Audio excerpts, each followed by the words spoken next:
Special hello to all the new people who are joining us this evening. If you're not familiar with the format, you soon will be, and you're in for such an amazing evening tonight.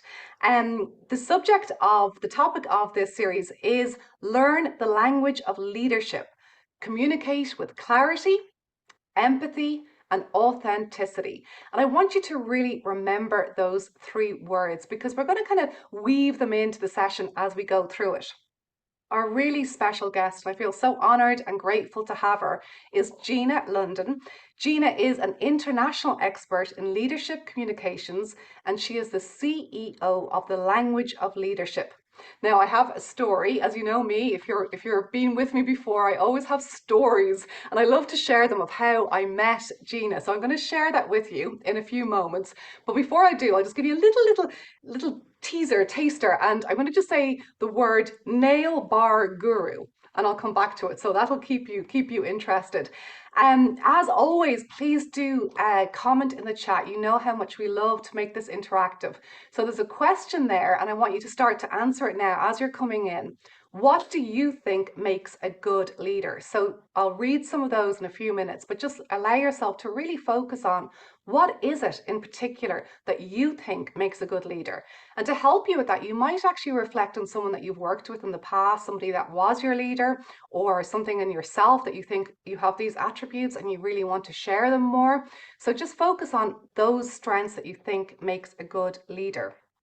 Now, if you're new, you won't know this, but if you're with me regularly, you know I always love to bring in some mindfulness, some breath work before we start. And it just makes such a difference. It makes a difference to me, to my guest, and to all of you. So you're here for 60 minutes. It's time to just completely clear the decks. Whatever came before, whatever is coming afterwards, this is time that you've dedicated to yourself. And it's really important to just allow yourself to absorb the information as fully and deeply as you possibly can. So with that in mind, we're going to do our 3 deep breaths. And this time, like I said, I wanted you to remember those 3 words. We've got clarity, empathy, and authenticity. So with each breath, we'll do 3 deep breaths, and we're just going to focus in on clarity, empathy, and authenticity. So one breath for each strength and focusing in on that and just seeing, can you actually embody that and encompass it for yourself? So when you're ready, without further ado, let's just close down the eyes and slow everything down. So we slow down before we begin. So when you're ready, a full inhale through the nose, and we're breathing in clarity. As you exhale fully, exhaling through the mouth, breathing in empathy as deeply as you can, exhaling fully.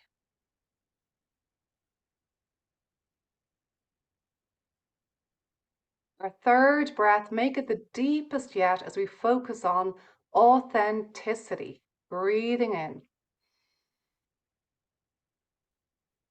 And that lovely slow and long exhale.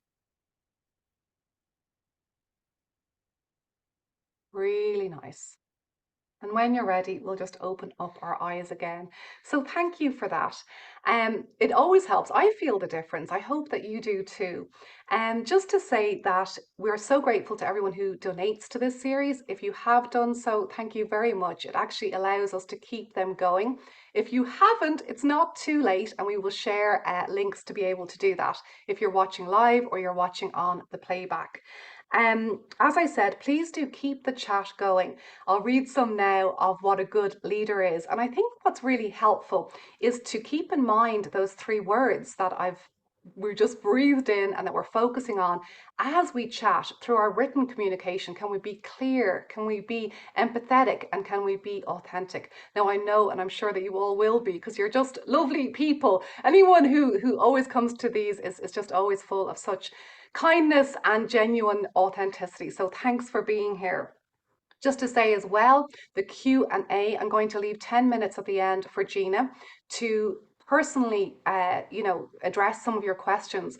I really encourage you to ask them, because it's such an opportunity to get this incredible expert leadership guidance on your questions. It's a personalized opportunity for you that I'm sure would cost a huge amount of money if you were to get Gina one-to-one. So please do. Well, I'm not saying that should be a huge amount of money.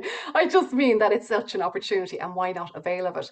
And also, the most voted question, so this will a further incentivization to ask a question, is the most voted question will win a free place on my self-compassion training, which is starting this day next week. If you're already registered for that, don't worry, you can pass it to a friend. So that's just something else to keep in mind. So as I said, our guest this month is Gina London. She is an Emmy winning former CNN correspondent, which I just think is amazing, to think that anyone was on CNN and is here on building emotional resilience. It feels like incredible. She works with premier clients in 5 continents. So she's constantly traveling. I know from her Instagram, she's always away. She's in Spain, she's in Belfast, she's all over the place. She guides the top companies and executives in the world to more positively connect and engage with their employees, their board, and themselves. So you know the work that I do is so much of it is that relationship that we have to ourselves. So before I bring Gina on, I'll just quickly tell you about our nail bar guru story. So I've been going to this nail bar in Blackrock Village for about 5 or 6 years at least.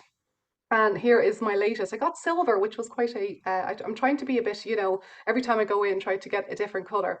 Anyhow, one time I was in there just before the summer and I was chatting to Duke. Now, Duke is one of these people that is actually very, very unique. He is so spiritual, and every time I go in we have these very deep, meaningful conversations. He's a Zen Buddhist. He's off in India at the moment on a retreat, so I'll be chatting about the color of my nails, and then we'll be having really philosophical conversations about the meaning of life and presence, etc.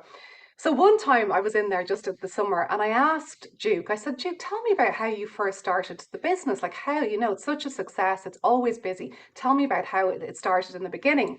And he said, well, it all started because this amazing lady, she's like an incredible lady. He said, she's like a beautiful lady, and she works for this amazing newspaper, the Sunday Independent, and she featured the nail bar, it's called Tiffany's, in one of her articles. And he showed me, he had it in a frame, and he showed it to me and he said, and there you go. And I was like, oh my God. I said, I think I know this Gina London. I said, wow, that's amazing. And then he said, hang on. He said, I think Gina's coming in today. I was like, oh really? He was like, yeah, I think she'll be here in like 10 minutes. And he shouted over to one of his colleagues and he said, is Gina coming in today? And they're like, yeah, she's coming in soon. So that very day, just having and I think that's just serendipity, just having heard about her, within 10 minutes, myself and Gina were literally like that. We didn't stop talking for the entire time, because I think I got my toes done as well, so we had even longer to chat. So that is the nail bar guru story. So without further ado, Gina, welcome. Thank you for being here. Well, thank you so much, Fiona. It's great to be here, and it's been great to listen and breathe with you and reflect on how we met and be reminded of this incredible Vietnamese immigrant, along with his brother, who created the Tiffany nails. If you're ever in the Blackrock area, folks, do check it out. For men or women, they do great manicures and pedicures, and they're just terrific and earnest. And I wrote about him because I was so touched by his story and wanted to share his own approach to servant leadership and how he conducts himself, because we're always communicating. Everybody's a communicator. So it doesn't have to be the global corporate head. It can be anybody, anywhere. If it inspires and touches me, then I'm hopeful that it will inspire and touch others. And of course, just like meeting you has been inspirational as well.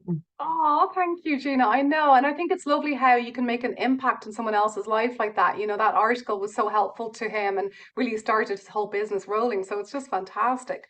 So my first question for you, Gina, is where did your love of the language of leadership originate from? So how did you really get into this huge, amazing area of work?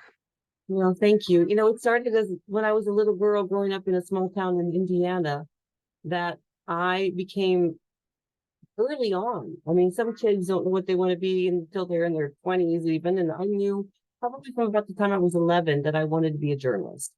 Uh, that I thought, frankly, is my ticket out of a small town. No offense to my lovely fellow small towners out there, but I was reading the headlines and the bylines from these faraway places, and I said, I see journalism as my opportunity to go to some of those places or be a part of those news stories in a way as an observer. And through that, I got into writing and I got into interviewing. And then it also a little, I guess, a dream for me to potentially be an on-air television reporter seemed completely out of reach from growing up in farmland, Indiana, without any big networks or contacts like that. And one of the hurdles I had to clear early on was my awareness from others who didn't grow up in farmland that I didn't speak clearly. I had a really strong local regional dialect, accent. For example, the nation's capital of the United States, if everyone can think about how you would imagine American broadcaster would say it, I grew up saying it like we all said it, Washington. We didn't wash our clothes in farmland. We washed our clothes. And it became evident to me young that I needed to develop and start to change and learn how to project and enunciate and be clear. And I think that, along with the story construct, and then of course when I was ultimately a correspondent for CNN for almost 10 years, and I did say Washington, and I still do, I started to realize that this is a developable skill in the rigors of 24-hour news. I'm not that little girl from farmland anymore, but I still am in the values and some of the things that I've chosen to keep with me. Mm. And then after my career with CNN, I had opportunities to work as a communications director and help others tell their story in different areas. And I started traveling around the world, and I got to work with people who are running issue campaigns in Cambodia or in Indonesia, or the first women who ever ran for parliament in Iraq. So then I went from telling stories of others to help others tell their stories. And that took off and ended up becoming more and more in the corporate area. But wherever I am, whatever country I'm in, whatever company I'm in, whatever sector, it's people. If they have a desire to connect more purposely with other people for positive, mutually beneficial outcomes, then I'm here to support. And that's really part of where I was and who I am. And now I find myself here in Ireland full time, and it's a fantastic place to have a business, and it's a safe place to raise my daughter. So I'm so, so happy to be here. Oh, Gina, that's really lovely. I did not know that. That's just so inspiring because you are the walking, talking, I suppose, example of what can be done. Like you said, that it's a skill we can all learn, we can all improve upon. And I think that's so hopeful. Always love when we can say this, that it is possible for any of us to improve our communication skills. Really key. I'll just to jump in and build on that is that I get told a lot of times in different events, or if I'm doing a presentation workshop, oh, you're such a natural. And I always stop people and say, nature has just the tiniest bit to do with it, because it's about the work you put in, and it's about the mindset, and it's an evolution process. It's not about becoming somebody you're not, which is where we can dip into the authenticity nugget here in a moment. But it is first understanding that it's a developable skill like anything else. So that gets me excited. And I think that really reduces the friction for other people, or the resistance or the nerves, because if they see, oh, it's for you, it happened to you, oh, it can happen for me as well. Yes, I don't care if you identify yourself as an introvert or shy, or you're a second language English speaker, you come from a small town with a strong accent. It doesn't mean you're not that person anymore, but you can modify small little things to better connect. And again, it gets me just so much joy when someone is told from someone else, hey, you're really connecting more. And they go back to me because we were working together, and they said, hey, it's working. Yeah, it does work. It's Yeah. great. Oh, exactly. It's so inspiring. I'm just going to read some of the comments here, Gina, and see what people are saying a good leader is. Let's see. So Yeah. Brita says, if you can be truly yourself, sense of presence. Samantha says, a good leader creates and encourages new leaders. Yeah, absolutely. Greg, you're so welcome. A good leader sets a very positive example and is someone for whom I will do more or take on more than I would without them. And see, Fantastic. I'm gonna jump in on Greg's because I saw that pass through on the chat, and I Yeah. couldn't agree more because it indicates in that a lot. I mean, what Samantha said too, and I think what Frida also, the choices that are involved in that are really important. I think it's important to stress for anyone right now that who you are today, take that as your default style of leadership or your default style of communication, and begin to build, begin to identify more choices that you can make, because sometimes people can wrap themselves up in, well, this is just who I am and this is my true self, bring my whole self, walking around like a little pinball in a pinball machine. I don't feel like saying hi. I don't feel like being nice to my colleagues. I don't feel like listening. Then what's going to happen is your impact on people is probably not going to be as positive or lasting or empowering or enabling than if you were to say, wait a minute, let's have an external observer mentality and think about who I'm interacting with. How can I make some choices, to what Greg said, about being there for them, about putting aside the things that are distracting me in my brain so I can look and focus. And this requires us to be, I think, much more design, intentional, purposeful in who we are than that's just how I am. I'm just bringing my whole self to work all the time, no matter what. We need to get into a little more intentionality, not being That's so good, contrived, Gina. Yeah. but so my I think that's an definition important here, point. everyone want to write something down? My definition of authenticity then Yeah. goes like this. It's the degree to which a person's actions externally are consistent to their internal values and their desired outcomes.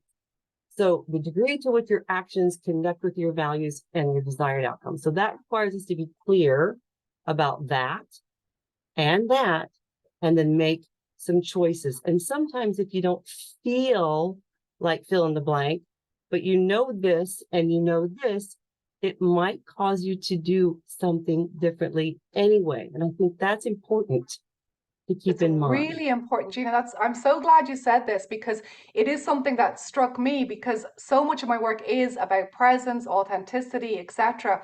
And it's like marrying those two things. And I think what you said about the sort of, if you like, the foundation is your true authentic self. Okay, that's where we are. But then we want to build from that. We want to, like what you're saying, that internal meets the external.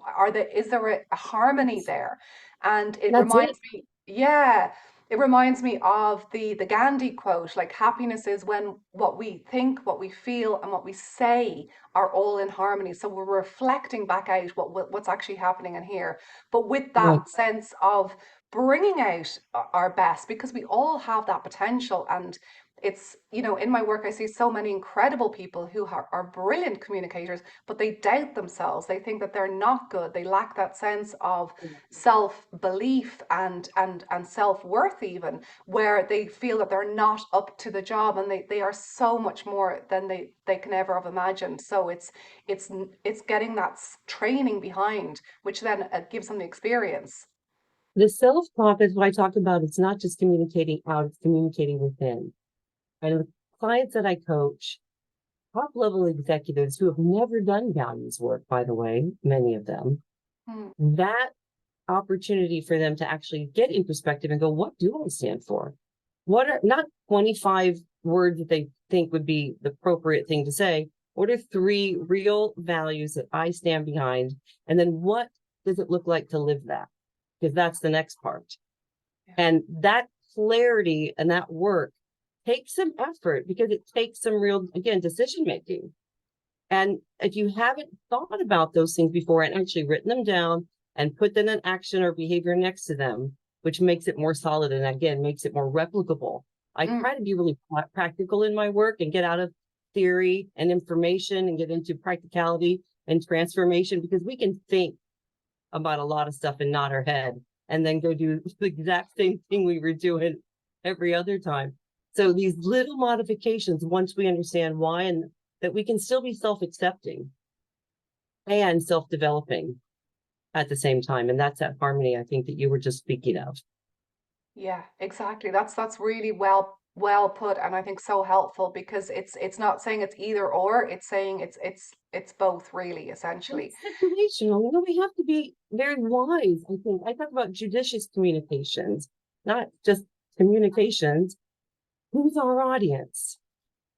How well do we know them? Are we meeting someone for the first time? Are we hanging out with our family members? Obviously, when I'm hanging out with my sister back in the States, I'm still me, but I'm a different, more relaxed, maybe informal version of me than if I'm coming in.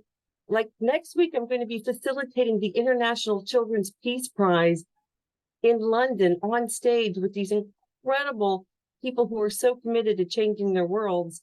It requires me to affect that version of me.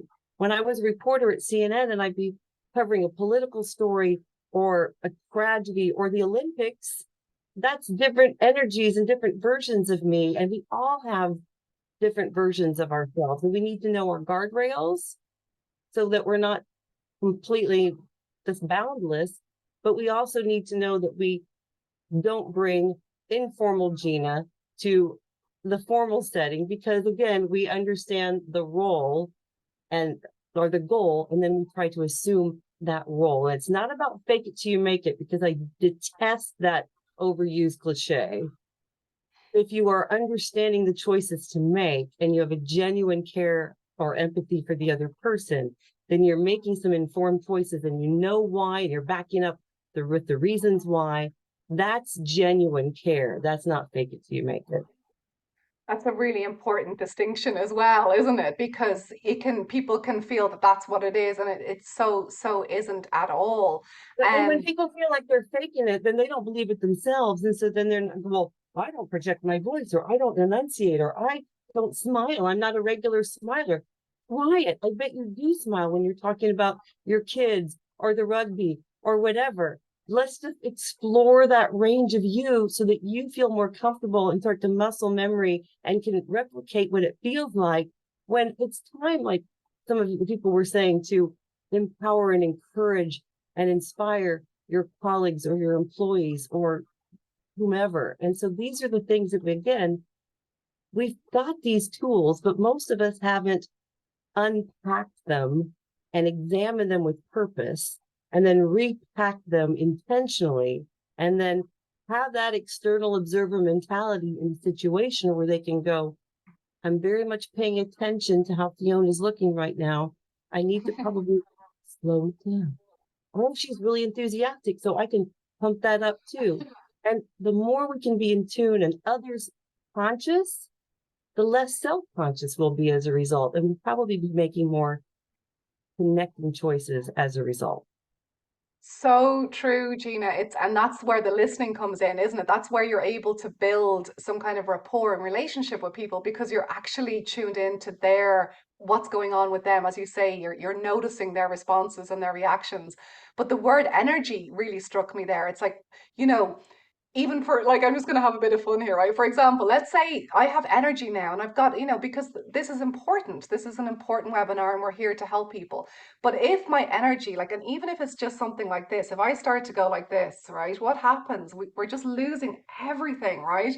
And I think that we bring like the energy we bring to the work that we do is so integral because it helps. It's contagious. Like positive energy is contagious. So let's spread it in the But most positive way. absolutely, in a virtual setting, especially, Yes. people have some companies aren't turning cameras on anymore. They started years ago, 3 years ago, and now they're kind of it's okay if you want to. I encourage all of my clients, if I'm doing a team workshop, cameras are on because you wouldn't come into a meeting in person with a bag over your head. Likewise, we don't have the benefit of that 3D experience when we're virtual. So power up your voice because that's what we're hearing. We're doing the auditory senses is heightened. So use a little more inflection, use a little more energy. If you're listening, like you're doing while I'm speaking, I can see, even though I'm trying to look at the camera and then look at the screen, I know it's complicated, folks, but I can see Fiona nodding her head. And that type of energy then feeds me as a speaker. And if you've got a group and all those little tiny screens and everybody's sort of sitting glazed at the camera or at their other screen that they're doing emails at the same time, it really taps our energy. So the more that you can see, I always do all my calls, my virtual calls, I'm standing. And that gives me more energy, which I think in turn gives them more energy. And if we start to drop our energy, then our whole body can be used to not just send more energy and support to the person that's speaking, but also back to ourselves. So pull in your core, sit up a little straighter, lean in, give that smile. I mean, it does. It makes a huge difference. And we've got to take advantage of these opportunities because we can be role modeling our behavior as a leader anytime. So don't wait for those big high stakes presentations or interviews. Start to muscle memory this stuff now, because that's how you go from the default that you are as a communicator now to design to your new default, which is really exciting because I promise this is my voice all the time. I don't default back to Washington anymore, ever. And that's the evolution of us. That's the development of us. Okay, yeah, amazing. There's some lovely comments coming in here as well. So A says, formal me stands for integrity, honesty, passion. Informal me stands for integrity, positivity, fun. Gina, thank you. Such an interesting concept, that of formal and informal me. And we can see some lovely, again, harmony coming in between the two of them. There's that lovely blend coming in. Just to say, everyone, the polls are there. If you haven't already, please do answer them now, and I'll read them soon. So read them and answer them, and I'll come to them in a moment or two. But before I do, Gina, I want to just focus on those three things that we've identified: Sure. clarity, empathy, and authenticity. So with all of that in mind, like, would you say that the first one is clarity? Like, is it in a sense that if we're not clear, then we're not going to move to empathy or authenticity, or are they kind of working in harmony together again, or what would you say? I think it's like anything. There's a feedback loop that goes this way and then goes this way, and it depends on where you want to start on it. But let's unpack what I mean by clarity in this sense. And it spokes out in a lot of different directions. So the idea of clarity can be used, first of all, to know ourselves and to be good to ourselves, and to also know that we can be developing ourselves, that who we are today, as I've already been saying, does not have to be who we are tomorrow. Keep the great things and then find substitutions for things that it might not be working as well. If, for example, you're not aware of how you come across as a leader, I have a difficult situation in a couple of weeks where I've been asked to go work with a managing director of a country in another organization, which obviously I can't name, because this person has had some 360s come back where they're inconsistent. They might say something horrific to that person in front of them and then go talk about them behind the back. The morale in the team is all over the place because this leader is all over the place. So my question to the leader, to each of us, is how aware are you of your leadership style, of your brand, of your impact? When people say, oh, they need to get to know the real me. No, they don't. All they get to know is what you project and what you give. And oftentimes people think, oh, but I'm really a caring, nice person. Well, if you're not doing that, then how does anybody know that? So what's your awareness? Do you have desire then to make some changes to better impact? And then can you put the discipline in for these small modifications? I call it my ADD principle: awareness, desire, discipline. But that is a fundamental clarity of who you are, clarity of with whom you're speaking or you're interacting or you're engaging, and make some choices around that. Who's your audience? Are they informal, formal, new hires? Are they your friends? Are your teenage kids? That's a whole other webinar. But the more you can think about the hopes, dreams, and fears, what motivates your audience first, then again, that makes some choices for you. What's your goal? What's your intent? How clear are you on your goal of this particular communication experience? And then, are you clear about your message? Are you clear about your call to action or your ask or whatever? Why are we having this communication event, whatever that event is? So many times I've had top level execs go, oh, they know, they infer. No, they don't, because they're thinking about a million other things in their head, or why their shirt doesn't fit right, or why they were having a fight or an argument with some colleague or some spouse or significant other beforehand. We are so distracted. So get clarity around those elements is really, really important. Clarity of how you speak and how you write, absolutely. But that's the strategy clarity needs to come before the structure clarity and then the delivery clarity. But the thread of clarity is very clear for me. Okay. So really, it's about, that sense of how you come across, right, is not necessarily what you may think. And it's getting that sense of courage. I think it takes courage to be able to say, well, how do I come across? Because, like this example you gave, there's obviously something that isn't going too well. And it takes vulnerability and it takes courage to say, well, I've got to listen to this. If I'm not being heard, if there's a reason my voice is not being heard, well, why is that? You know? And there's going to probably be a lot of different variations. It can be the institution that you're in, the company that you're in, the corporate, maybe that they don't, there's a sense of being blocked to hearing voices. However, unfortunately, that's out of our control. So many of those things are. However, what can a person do who does feel that their voice isn't being heard because for any of those reasons that might be happening? What would you say? If you're in a situation, we're talking about a number of things here. I think if you're unaware of how, if you don't have performance reviews, or you don't have 360s, or you don't have, I don't know, trusted advisors or mentors or sponsors, or not probably your best friend, because they're going to say, great, which I think someone telling someone that they're doing great on a speech or a presentation or an interview is like the worst type of feedback you can ever get, because you don't know how to replicate great. What aspects of it? What specifically? Was it my content? Was it my energy? Was it my voice? Did I tell a good story? I do not know what that means. So be more specific, please. And your friends are biased, of course. So find a trusted, neutral person.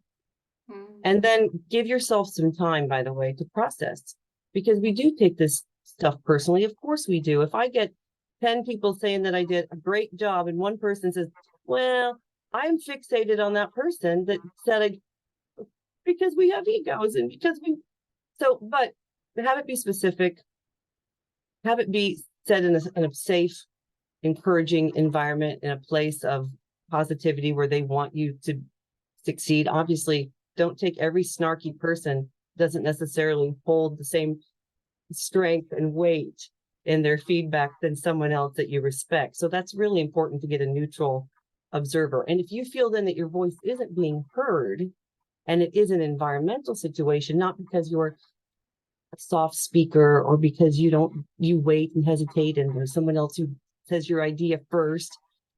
If you think it really is an environmental situation, then you might need to be talking to others to find some sort of a path to go for that. But if it is within yourself, then I do encourage people to get coaches around communications to help you explore your voice. And I think Teresa, I saw a question come up. She said she gets nervous. And how does she get more comfortable with that? Out loud practice. There is no substitute. You cannot internalize this stuff and nod your head and imagine yourself saying and then getting up and saying whatever it is. You have to work it out loud. I don't know anybody who is consistently a strong presenter or interviewer or encourager or communicator who has not done out loud practice work. Yeah, I think it's so true. It's one of those things that you can't, you have to actually step out of the comfort zone in order to make that progress. It's, Positive visualization is really good. We can use our imaginations, and it's very effective before an event, but it's not going to be enough. It's like anything, isn't it? It's any skill. The more that you do it, You can visualize it all that you want, but if you have not stood and actually, if you're going to deliver standing up, then practice standing up. Practice doesn't make perfect, practice makes permanent. So please get yourself some coaching, or put yourself on your camera. Find me on LinkedIn and send me a clip. I don't care. But in all seriousness, so you do not rise to the occasion, you fall to your level of training. And it's can be frustrating to people. But it is an opportunity, not something that you should get overwhelmed about. You can make progressive, incremental changes, even if it is, okay, I'm going to turn on my camera. That's a step. Celebrate those small victories. Okay, I'm going to feel like a fool and smile really broadly when I say good morning to the first person I see at work, or the first person I have a virtual conversation with. These small things begin to modify how you bring the version of you to communication events. It's an evolution. It's not okay, I get it. Now I'm going to go do it this way. It takes time. It really does. yeah, I agree, Gina. And would you say, even with your experience so far, which is vast, are you still evolving? Like, do you constantly I hope work on so. improving and progressing? And Yeah, of course. I hope so. Absolutely. I mean, first yeah, of all, I learned something from every situation I'm in, from the different organizations I get to work with. This webinar, when I'm seeing the way people phrase their questions and their comments, like, oh, yeah, that's really good. Oh, yeah, I hadn't thought about that. Of course, because communications is, I think, that one thing we're all doing, but we're not necessarily connecting. And to be more purposeful about trying to do that, I think I wouldn't say it's a day-to-day renewal. I think it's a moment-to-moment renewal, because something can happen. You burn yourself on the stove and that throws you off, or the kid says something, or the dog barks, or the client says something unexpected, or you get an email got kicked back that you thought was received. And there's so many things that happen. We have, what they say, 70,000 different flickers of thoughts in our brain per day, not to mention all the extra stimulus that comes from all the social media and our phones and our colleagues. I mean, we are bombarded with stimulus. It's no wonder that we feel like a pinball in a pinball machine. So it takes effort, and it takes recommitment. And absolutely, I'm still learning things all the time, and happy to do that, because again, if you're committed to kindness or positive impact, or whatever those values are you've identified, then there's going to be a requirement for you to renew around those in order to continue to demonstrate those values externally. yeah. I mean, what you're saying there really is linked into presence and being in that moment to moment awareness, which I feel personally does bring huge amounts of confidence, because you're there and you're connected. So you're not, your mind hasn't wandered off to, oh, what if this happens, or what if they ask me this question, or what if that speaker's better than me, or you're actually bringing your full self to that moment. And with that comes great authentic confidence, because you are connected to the moment, and therefore you're connected to the experience. And I think there's a great synergy there. There's a great link there between the two. I think it's quite significant. Yeah, um and you just touched on something too, Fiona. I want to draw out for those of you who are listening, and you say, "Oh, she's developed her voice, and now she's strong and projecting, and she's got this energy, and it's bigger isn't always better." So it's not the American way. That's important to point that out. But sometimes, if you're, I was at an event years ago where I thought I was the only speaker, so I was kind of like, "Hey, I'm," and then it turned out there was another keynote before me who was one of these guys, and I stereotypical alert, but he was super buff, and they're guys that are always wearing the black clingy t-shirts, and he had a jacket on first, and he took that jacket off to reveal the Ripley muscles underneath the t-shirt there, and he stood literally with his hands like this, and he began launching into how he climbed Mount Everest, no, Mount Kilimanjaro. But it was the most theatrical, powerful, just really a keynote that I was not expecting. And I suddenly felt like I was this tall. I have not climbed the mountain. I am not as theatrical as this guy. I'm not this Ripley bodybuilder, what have you. And I really, the fight or flight, the flight was winning. I was ready to, could I just disappear and leave and no one would, and I made a choice to kind of reconfigure what I was going to say. And I went really soft. I went talking about how my dad died when I was 11 years old and how that sudden loss of my father brought me to a place of more, hopefully, compassion for others who have been in similar losses. And I used that understanding when I was at 9/11 in Ground Zero, talking to the family members of this horrible terrorist attack, which ultimately led my crew, and we got the Emmy Award for that coverage during that time. And talking about compassion, talking about caring, and talking about how life can be so uncertain and fragile. And it was a complete different approach of what I was going to be saying.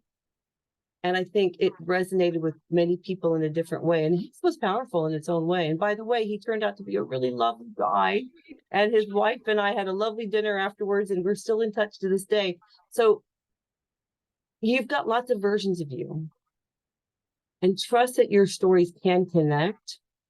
And trust that people need different things at different times. And that also isn't an excuse to not prepare or to not have some stories in your inventory or just to develop yourself. But it is also a reminder that you do have a story. And I work with lots of big corporate C-level execs who say, oh, but I don't have any personal stories because I didn't climb Mount Kilimanjaro. I'm like, you have a story that is going to connect with someone. And if you don't share it, you know you're not. But if you do and you share it and you connect with even one person, that's one person who wasn't going to be served otherwise. Yeah, that's a lovely story, really, of how you were adapted to the situation. I think that's a good skill as well, is to be flexible, as you say, that you kind of just knew that you couldn't go in being big. You had to bring out a different part of yourself. You needed to do something that was going to kind of counterbalance that. And that was just so skilled at that moment. It reminds me, actually, my sister's here, Orla. She's so good. She comes to all my webinars and she's just the most amazing person in the world. And I remember it was my 40th birthday, which is quite a few years ago now at this stage, but never mind. And it was the night before, and we had this big party arranged. And I said to Orla, will I do I'm going to do a little talk or a speech, and will I show you? And she said, yeah. So I did it for her. And she just went, Fiona, that's boring. And I said, are you serious? And she was like, yeah, like you're really funny, Fiona. Be funny. So we literally that night got the whole thing, we changed it completely, and it was thanks to Orla so much more in keeping with what I needed to do that night. And everybody just like I was making jokes and saying, you remember this, you remember that, and it was just much more suited to the occasion. I think I probably thought I was doing some kind of corporate talk or something, or it's like this is not, there's so much more of you here that people want to see the funny Fiona. So that's just an example of, again, of asking someone who can be, authentic to you and give you the feedback that you need, rather than saying, oh, that's great, that's great. It's like, yeah, it's great, but I know that you can do better, I know that you can. And that's, I think, such a gift to have people like that in our lives. So thank you, Orla, I love you. So just to say, yeah, I'm going to read the polls, right? So would you like to improve your communication skills? Well, we've got 100% saying yes. Do you find it easier to communicate with some people than others? Yes, say 99%. And that's something I think is really worth kind of highlighting as well, because to me, and I'd love to hear your point, Gina, but I think it is so important that we find a way to communicate with as many people as we possibly can, that we're going to meet people that we do find it more difficult. But at the same time, we've got to find the the connection point within ourselves that is able to make some kind of rapport or connection to others. What would you say? Yeah, I'm seeing your sister chiming in, by the way, that said you were Yeah. fabulous. So Thank you, sweetheart. well, of course, by definition, we're going to have different challenges with different kinds of people because different people are wired differently. And if I'm going to go talk to my boss on a Monday morning at 9, she might be in a much better mood than if I'm going to try to talk to her at 4:30 on a Friday, because different people are different versions of themselves the same way that we are.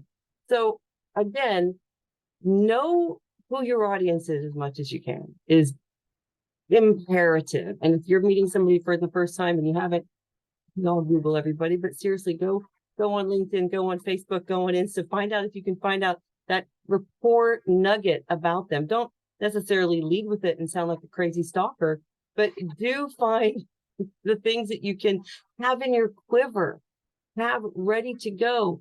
Be prepared, be proactive. Don't wait for them to make the first move. You can make the first move, I think, is one.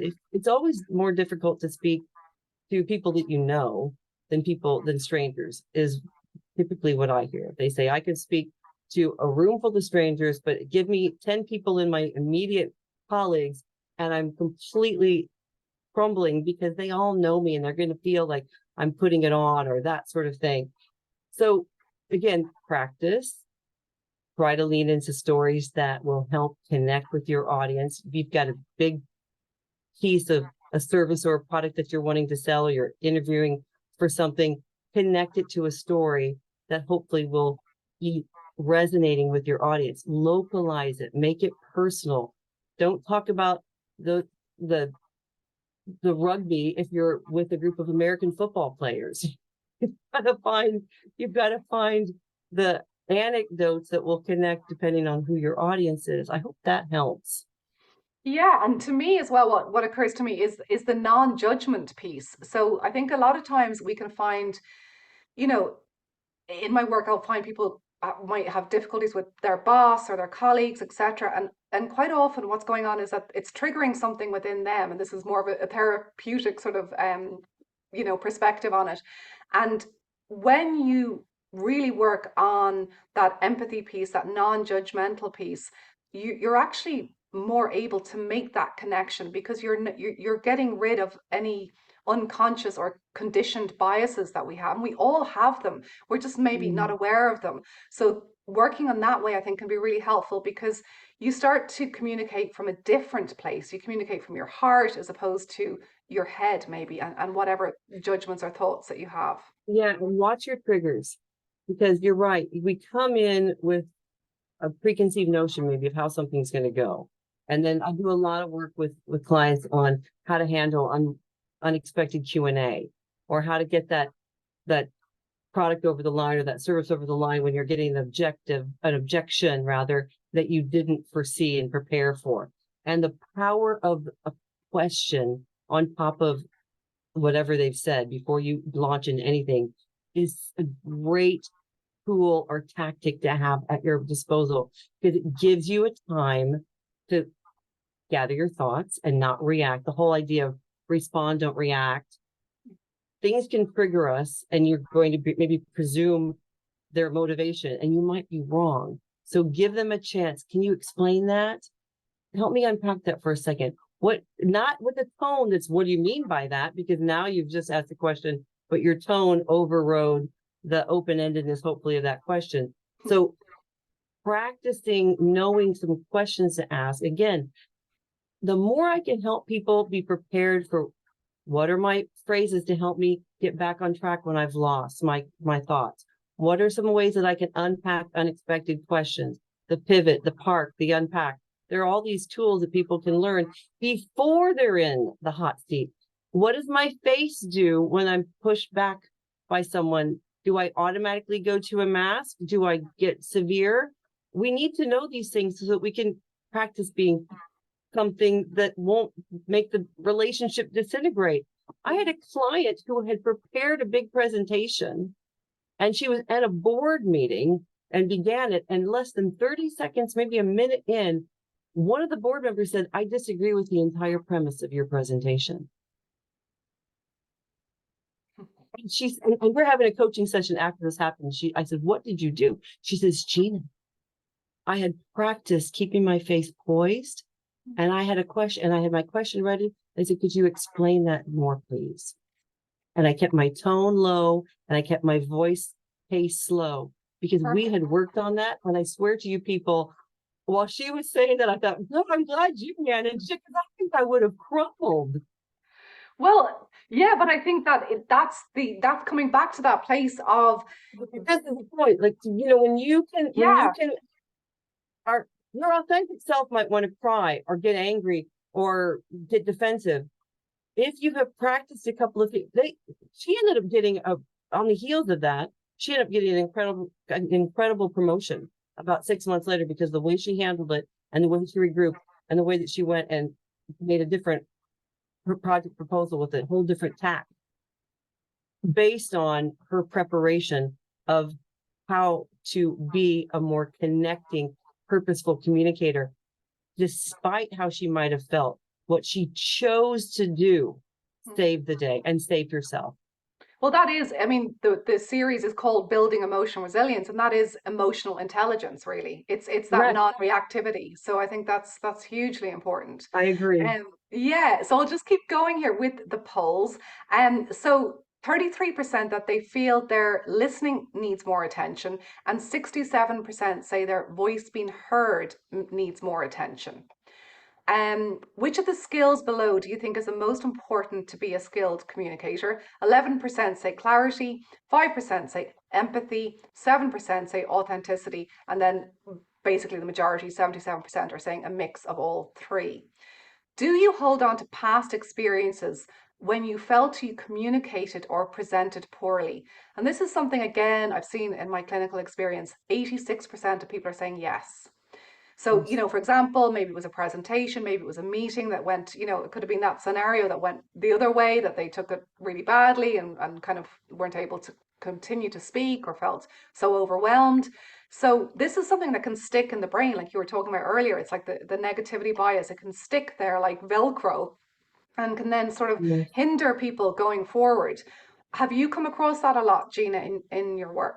All the time. I mean, one of the threads for my coaching clients is that it could have, and sometimes it can be, I've had more than one has an example from when they were a child put on a stage against what they had wanted, and the stage mom or the stage dad said, no, this is going to be great for you, and it wasn't, and it stuck with them and was a formative experience that was not good.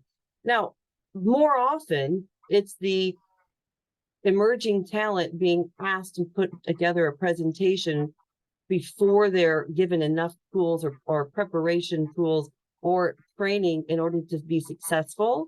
Again, it's not great when a company says, you've got these capacities, now go do a presentation, but we don't give you the training so that you'll be successful, because just the fact that you have these engineering capabilities doesn't mean you know how to script a presentation or deliver it where you feel confident.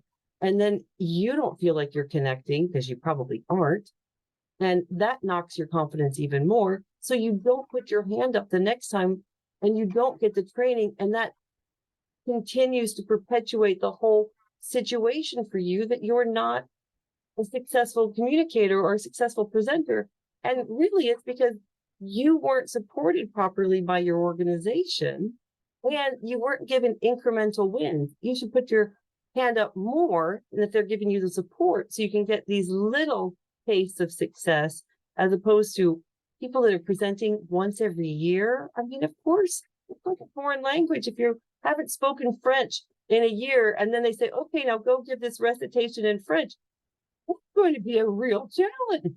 Yeah, I think that's a really good point. So it's like, always encouraging people to put their hand up. It's a kind of stereotypical phrase, but it's very true. Feel the fear and do it anyway, because Correct. it's going to be there, but it's working with it. Um, so can you recall a time where you communicated effectively? And 89% say they can. And I think that's again something that isn't, I know, isn't it great? It's not necessarily given enough time. Like we say, positivity is like Teflon, right? So that it isn't given, you really need to soak that in. And that's something I would encourage you to do, is remember that, really allow that to build on for the next time that you are communicating or presenting. It's really important. And then the last question, because I want to get to the Q&A Q&A here. We've got just a few minutes left. So please do upvote your favorite question and we'll read that first. So do you think that authority is important in leadership? And 59% said yes and 41% said no. So that's interesting. We're Yeah, going to I have a love big, that. yeah. Well, the research on that is actually interesting because it is that balance that the research around leadership from the HR perspective in professional settings will talk about this balance, this need to strike a balance between, they call it authority or credibility, with warmth, compassion, empathy this side. So you can find people that are too authoritative, then they get into that dominating sort of command and control style. And people that are super, super warm, you might want to go have a beer with them, but you don't necessarily feel that they're making decisive decisions and helping move an organization around a path. So the balance is just like what you're seeing in the poll. Yes, exactly. Yeah, yeah. That's a good way to look at it. So the most upvoted at the moment, and everyone make sure you have read all the questions, is Aideen's question. Is her question is, in telling your story, how much is too much? My husband is quite private and says staying professional is not oversharing your personal story, for example, on LinkedIn. Mm. Hard to find the balance sometimes, but I see people on LinkedIn sharing a lot these days. So what do you Mm. think there, Gina? You know, Nadine, you're absolutely right. It's an evolution. Since COVID, the platform of LinkedIn has really changed. People are sharing about their former drug addictions. People are sharing about family members who they've loved and lost. It is very interesting. And I've actually posed this question on LinkedIn about what do we think about this? And I think, again, judicious communications. Why are you doing this? Are you doing this because you have a lesson that you've learned that you want to share? And I think if it comes from a place of genuine care, then I want to value that choice. If you see someone who's constantly sharing these sorts of things and it feels a little bit grand grandstanding, then we're going to lose that connection with that person because it feels that it's more opportunistic in some ways. So I think we need to be very situational on these, maybe give people the benefit of the doubt. If someone's a very private person, then we respect that. Telling a personal story doesn't have to be, and then here's all my garbage, or here's my very sad story. It's not a sad competition. It's what's the lesson back for the audience? I think that's the most important part about storytelling, is not to share just to share, but we share and then we link it back to the lesson I learned and the lesson that I hope is relevant for the people that are listening. I think that makes it more meaningful for other people. And the point of storytelling is to connect a point, not just to start talking about whatever's on our mind at any time. That's so important, Gina, isn't it? It's like what is the message? What is the why behind the story? How is it going to serve others? Because I can really relate to that. I think we all can, especially like my brand is a personal brand, so it can be hard to know what is, you want to share, you want to make yourself relatable, but at the same time, it's always with a purpose behind it.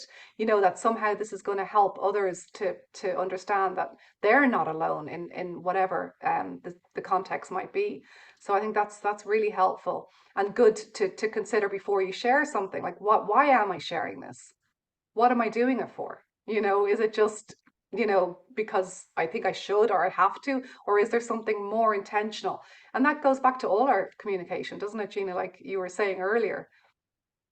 Absolutely. I mean, even though I worked in politics and I sometimes get asked to speak in the media here in Ireland, where I'm coming from.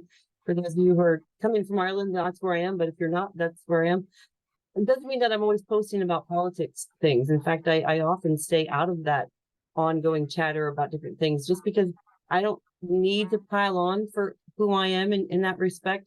So I try to make choices around that. I think each of us can. Some things we feel really passionate about, go for it. Some things you feel like you're just making a comment because everybody else is making a comment. Maybe listen to that check in your heart and say, do I really need to do this? A lot of times we're better served listening to others and then making a reflection based on what you're hearing than jumping in prematurely and wishing that we hadn't. Absolutely. Yes. Yeah. So we'll just have one more question, if that's all right. And it's from Diana. And she says, what would be your advice on how to calm the speed of my delivery when speaking to people or delivering a talk? I am not a nervous individual, and confidence is not an issue either. Great, Diana. I Mm. have admiration for people who speak calmly and have a sense of presence. Well, the question for Diane, I would say, is how much day-to-day out loud work do you do? So do you put yourself on camera every day saying, "Hey, Fiona, here's my morning. I'm going to be going to the car. I'm going to be going to the office. I'm going to make this for dinner. I have this number of emails I need to get through," and say it slowly and then press pause, listen to yourself back and say it again. You can train yourself to speak more slowly. Again, knowing your audience, knowing the topic, you can start slowly. And I think that's a good way to begin to feel that muscle memory start to work. It's the out loud practice. And if you feel yourself start to speed up and you're like a avalanche is taking off going down the hill, use the power of the word again as a stopper, because I love that word and I've put it out on my Instagram feed and things like that as a little tip. But it's a real strong, without letting the audience know, you're not apologizing. Oh, I've gone off track, or oh, I'm going too fast, or whatever the it is. Again, see what happened? I just breathe and I say again, and then I link to whatever else happens. The audience stays with you. They don't feel like you press a restart, but you don't want to do it every 5 seconds or it's going to become repetitive and become synonymous with a filler. But if you use it strategically as a reset, I think that might be helpful in the real situations when you're in real time. If you have time to practice or make time to practice, 30 seconds a day, folks, is what I ask my clients to do that I coach. I have them send me 30-second clips Monday through Friday. That's all I want. I want to see how they construct. I want to see how they deliver, and I want to see how they bring their expression and their body language to that piece. That's going to build that muscle memory by repetition and coaching, and then some course correction. That's so helpful, Gina. And I just to reiterate that Gina does see clients, coaching clients one to one. So, Kieran, if you wouldn't mind sharing her site there. And she also has the language of leadership. You've got an online training platform. So I have that's video micro lessons available, my whole video content library. You can work at your own pace. You've got exercises that can reinforce the learning, from writing to body language to storytelling. It's all in the language of leadership.org, or you can find it at ginalondon.com. And I would be happy to continue this conversation with anybody I wherever you get your social media. Find me on LinkedIn, find me on Instagram. I've been so grateful to be a part of this. Thank you all for attending. Thank you, Gina. Yes, your videos on Instagram are wonderful. And just to say to Aideen, you have won a free pass to my self-compassion training. So well done, Aideen. And that starts next Monday for anyone who is considering it. Would love to have you. And again, thank you for the donations. And you're still in a position to do so if you would like.